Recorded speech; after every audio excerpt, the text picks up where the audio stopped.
الحمد لله وكفى وسلام على عباده الذين اصطفى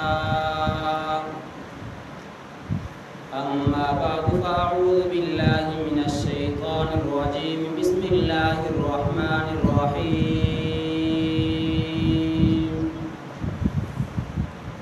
وحشر لسليمان جنوده من الجن والإنس والطير فهم يوزعون صدق الله وصدق رسوله النبي الكريم ونحن على ذلك لمن الشاهدين والشاكرين والحمد لله رب العالمين يا رب صل وسلم دائما أبدا على حبيبك خير الخلق كلهم هو الحبيب الذي ترجع شفاعته لكل حول من الأحوال مقتهم إن الله وملائكته يصلون على النبي يا أيها الذين آمنوا صلوا عليه وسلموا تسليما تمام أحباب حکمت فرماز درشی پڑھیں اللهم صل على سيدنا ومولانا محمد وعلى آل محمد كما صليت على إبراهيم وعلى آل إبراهيم إنك حميد مجيد اللهم بارك على محمد وعلى آل محمد كما باركت على إبراهيم وعلى آل إبراهيم إنك حميد مجيد واجب الاحترام بزرگوں اور طلباء اکرام، اللہ رب العزت نے اپنے قرآن مجید میں بہت سارے انبیاء کا ذکر فرمایا ہے، اور تمام انبیاء کو اللہ رب العزت نے دنیا میں اس لیے بھی مبعوث فرمایا کہ جائیں اور لوگوں کو تبلیغ کی دعوت دیں اور لوگوں کو دین کی طرف بلائیں اور لوگوں کو جہنم سے نکال کر جنت میں جانے والا بنائیں۔ تو حضرت آدم علیہ السلام سے لے کر آپ صلی اللہ علیہ وسلم تک جتنے بھی انبیاء دنیا میں تشریف لائے، سب نے یہی ایک کلمہ کہا کہ اے لوگو قولوا لا الہ الا اللہ تفلحون، کہ تم سارے ایک کلمہ پڑھ لو کامیاب ہو جاؤ گے۔ تو جس نے نبی کی پیغمبر کی بات کو مانا وہ کامیاب ہوا، اور جس نے پیغمبر کی بات کو نہیں مانا وہ ناکام ہوا۔ اسی طرح اللہ رب العزت نے قرآن مجید میں واقعہ بیان فرمایا کہ وَلَقَدْ آتَيْنَا دَاوُودَ وَسُلَيْمَانَ عِلْمًا، کہ ہم نے داؤد علیہ السلام اور حضرت سلیمان علیہ السلام کو علم دیا۔ پھر علم دینے کے بعد حضرت سلیمان علیہ السلام کو داؤد علیہ السلام کا وارث بنایا۔ تو یہ وارث کس چیز کا وارث بنایا؟ تو اللہ رب العزت نے فرمایا کہ ہم نے انبیاء کو دنیا میں بھیجا، اور جب انبیاء دنیا سے چلے جاتے تو ان کے جو ورثاء آتے وہ ورثاء مال کے نہیں ہوتے، بلکہ وہ ورثاء علم کے اور نبوت کے ہوتے ہیں۔ تو حضرت سلیمان علیہ السلام حضرت داؤد علیہ السلام کے بارے میں آیا ہے کہ ان کے کم از کم 19 بیٹے تھے، اور جس میں حضرت سلیمان علیہ السلام کو خاص کیا۔ اگر مفسرین نے لکھا ہے کہ اگر یہ وارث مال کے ہوتے تو حضرت سلیمان علیہ السلام کو خاص نہ کرتے یہاں پہ، تو یہاں فرمایا، یہاں اس بات کی طرف اشارہ ہے کہ وارث سلیمان، کہ وارث بنایا اللہ رب العزت نے کہا کہ ہم نے وارث بنایا سلیمان علیہ السلام کو داؤد علیہ السلام کا۔ وارث کس چیز کا؟ یہ علم کا وارث، اور علم کے ساتھ نبوت کا وارث۔ تو حضرت داؤد علیہ السلام کے وفات پانے کے بعد اللہ رب العزت نے حضرت سلیمان علیہ السلام کو رتبہ دیا، اور جنات، انسان اور ہوا اور تمام پرندوں کو اللہ رب العزت نے ان کے تابع کر دیا۔ تو ایک مرتبہ حضرت سلیمان علیہ السلام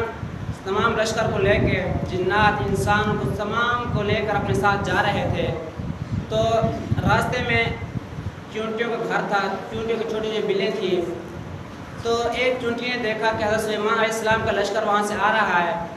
تو چونٹی نے کہا اپنی تمام چونٹیوں کو کہ تمام کی تمام اپنے بلوں میں داخل ہو جائیں، ایسا نہ ہو کہ حضرت سلیمان علیہ السلام کا لشکر آ رہا ہے وہ ہمیں رون ڈالے۔ تو حضرت سلیمان علیہ السلام نے جب یہ آواز سنی، اللہ رب العزت نے ان کو یہ آواز سنائی، تو حضرت سلیمان علیہ السلام مسکرائے، فتبسم ضاحکا، تو حضرت سلیمان علیہ السلام مسکرا پڑے اور کہا کہ یا ربی اوزعنی ان اشکر نعمتک انعمت علی وعلی والدتی، کہ اے میرے رب آپ مجھے ہدایت دے، آپ مجھے توفیق دے اس بات کی طرف کہ میں آپ کی نعمت کا شکر ادا کروں۔ دیکھو اب پیغمبر ہیں اور وہ بھی اللہ رب العزت سے توفیق کی دعا مانگتے ہیں۔ جب ایک آپ صلی اللہ علیہ وسلم نے فرمایا کہ اس آیت کے تحت وَأَنْ أَعْمَلَ صَالِحًا، کہ جب تم نیک اعمال کرو تو اس کے بعد یہ نہ کہو کہ بس ہم نے نیک اعمال کر دے بس کو چھوڑ دیں، نہیں بلکہ تم اس نیک اعمال کرنے کے بعد تم کہو کہ ربنا تقبل منا، جیسے کہ حضرت ابراہیم علیہ السلام اور حضرت اسماعیل علیہ السلام نے بیت اللہ کو تعمیر کیا، تو اس کی تعمیر کرنے کے بعد حضرت ابراہیم علیہ السلام نے اللہ رب العزت سے دعا کی کہ ربنا تقبل منا، کہ اے ہمارے رب اس کو آپ قبول فرمائیں۔ تو فرمایا کہ ساتھ ساتھ اس کی قبولیت کی بھی دعا مانگا کرو، تو اس لیے فرمایا کہ وَأَنْ أَعْمَلَ صَالِحًا، کہ نیک اعمال کے بعد قبولیت کی دعا مانگو۔ تو حضرت سلیمان علیہ السلام نے پھر اس کے بعد دعا فرمائی اور پھر کہا کہ اے اللہ اس کو قبول فرما۔ تو وہاں سے لشکر جب گزرا تو حضرت سلیمان علیہ السلام نے کسی جنگل میں یا کسی میدان میں پڑاؤ ڈالا، تو وہاں سب کی حاضری لی۔ تو فرمایا کہ جو حکمران ہوتا ہے، جو بستی کا لیڈر ہوتا ہے، اس کو چاہیے کہ اپنے جو اس کے بستی والے ہوتے ہیں یا اس کی گاؤں والے ہوتے ہیں، اس کے شہر والے ہوتے ہیں، ان کی خبر گیری کرے۔ تو اسی طرح آپ صلی اللہ علیہ وسلم بھی اپنے صحابہ کی خبر گیری کرتے تھے کہ کوئی حاضر ہوتا، کوئی غیر حاضر ہوتا، جو غیر حاضر ہوتا ان کے بارے میں پوچھتے کہ وہ کیوں نہیں آیا۔ تو اگر کوئی بیمار ہوتا تو آپ صلی اللہ علیہ وسلم اس کے گھر تشریف لے جاتے، اس کی عیادت کے لیے، اس کی تیمارداری کرتے۔ تو اسی طرح سلیمان علیہ السلام نے بھی اس لشکر میں حاضری لی، تو کہا کہ وَتَفَقَّدَ الطَّيْرَ فَقَالَ مَا لِيَ لَا أَرَى الْهُدْهُدْ، کہ کہا کہ مجھے کیا ہو گیا ہے، میں ہدہد کو نہیں پاتا۔ اور وہ پرندہ تھا، وہ پرندہ ایسا تھا کہ اس کی دنیا میں کوئی حیثیت نہیں ہے، وہ دنیا میں پایا بھی نہیں جاتا، تو اس وقت اس کی تعداد کم تھی۔ تو حالانکہ ان کو کہنا تو یہ چاہیے تھا کہ میں دیکھ رہا ہوں کہ ہدہد نہیں ہے، تو وہ کہاں غیر حاضر ہے؟ نہیں، بلکہ فرمایا کہ مجھے کیا ہو گیا، میں نہیں پتا ہدہد کو۔ تو اس کا مطلب یہ ہے کہ جب انبیاء کسی بارے میں سوچتے تو پہلے اپنے نفس سے محاسبہ کرتے، اس کے بعد کوئی کام کرتے، کوئی فیصلہ کرتے۔ تو حضرت سلیمان علیہ السلام نے کہا کہ لَأُعَذِّبَنَّهُ عَذَابًا شَدِيدًا أَوْ لَيَأْتِيَنِّي بِسُلْطَانٍ مُبِينٍ، کہا کہ میں ہدہد کو جب وہ آئے گا اس کو سخت سزا دوں گا، چاہے کہ وہ مجھے یہ بتا دے اس کا عذر کیا تھا، وہ کیوں غیر حاضر تھا۔ مفسرین لکھتے ہیں کہ اس وقت جب حاضری تو ہدہد کو کیوں پوچھا، تو فرمایا کہ ہدہد کو اس لیے پوچھا کہ وہ ہدہد ایسا پرندہ تھا کہ جہاں اس کو کہا جاتا کہ دیکھو یہاں پانی کتنا گہرا ہے اور پانی کون سی جگہ پہ ہے، تو وہ پتہ لگا لیتا۔ مفسرین یہ بھی لکھتے ہیں، حضرت عبداللہ ابن عباس رضی اللہ فرماتے ہیں کہ دیکھو اللہ تعالیٰ کی قدرت کہ ہدہد ایسا پرندہ ہے کہ جو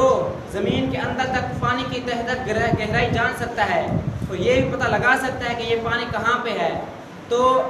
پھر یہ جال بھی پھانس سکتا ہے کہ دیکھو زمین پر جال بچھایا جائے، ہدہد کو پتہ نہیں چلتا ایسا پرندہ ہے، ہدہد کو پتہ نہیں چلتا کہ یہاں جال ہے، حالانکہ جب اس پہ آتا ہے تو اس میں پھنس جاتا ہے۔ لیکن اللہ رب العزت کی یہ قدرت ہے کہ وہ زمین کی تہ تک بھی اس کو پتہ لگوا لیتا ہے کہ یہ پانی کتنا گہرا ہے۔ تو جب ہدہد آیا تو حضرت سلیمان علیہ السلام نے اس سے پوچھا کہ تو کہاں گیا تھا، تو غیر حاضر تھا، تو آج مجھے بتا دے تیرا جو شروع عذر ہے، تیرا عذر کیا ہے، اگر تیرا عذر قبول ہوا تو تجھے میں چھوڑ دوں گا، ورنہ تجھے میں سزا دوں گا، لَأُعَذِّبَنَّهُ عَذَابًا شَدِيدًا، تجھے میں سزا دوں گا، سخت سزا۔ پہلے جانوروں کو سزا دیتے تھے، پھر بعض میں توفیق یعنی زیادہ سزا نہیں دیتے تھے، اس کو سکھانے کے لیے، اس کو ادب سکھانے کے لیے کچھ سزا دیا کرتے تھے۔ تو آج بھی ایسا چلتا ہے دنیا میں، جب کسی جانور کو کچھ سکھلایا جاتا ہے اس کو تھوڑی سزا دی جاتی ہے۔ تو حضرت سلیمان علیہ السلام نے حضور سے کہا کہ آج تو مجھے بتا دے کہ تو کہاں گیا تھا اور تیرا کیا عذر تھا، تو اپنا عذر پیش کر دے تو تجھے رہائی مل جائے گی، وغیرہ میں تجھے سزا دوں گا۔ تو حضور نے کہا کہ وجدتها وقومها يسجدون للشمس من دون اللہ، کہ میں ایک ایسی خبر لایا ہوں جس کا آپ کو علم نہیں ہے۔ تو یہاں فرمایا کہ انبیاء کو غیب کا علم نہیں ہوتا، تو اگر انبیاء کو غیب کا علم ہوتا تو حدود یہ نہ کہتا کہ میں ایسی چیز لایا ہوں احاطہ بما لم یحیط بہ، کہ میں ایسی چیز کا محاسبہ کرتا ہوں کہ جس کا آپ نہیں کرتے۔ تو بعض مفسرین لکھتے ہیں کیا شاگرد کو استاد کے سامنے ایسے الفاظ کہنے چاہیے یا بیٹے کو اپنے باپ کے ساتھ ایسے الفاظ کہنے چاہیے؟ تو اگر نہیں کہنے چاہیے تو حدود نے کیوں کہا؟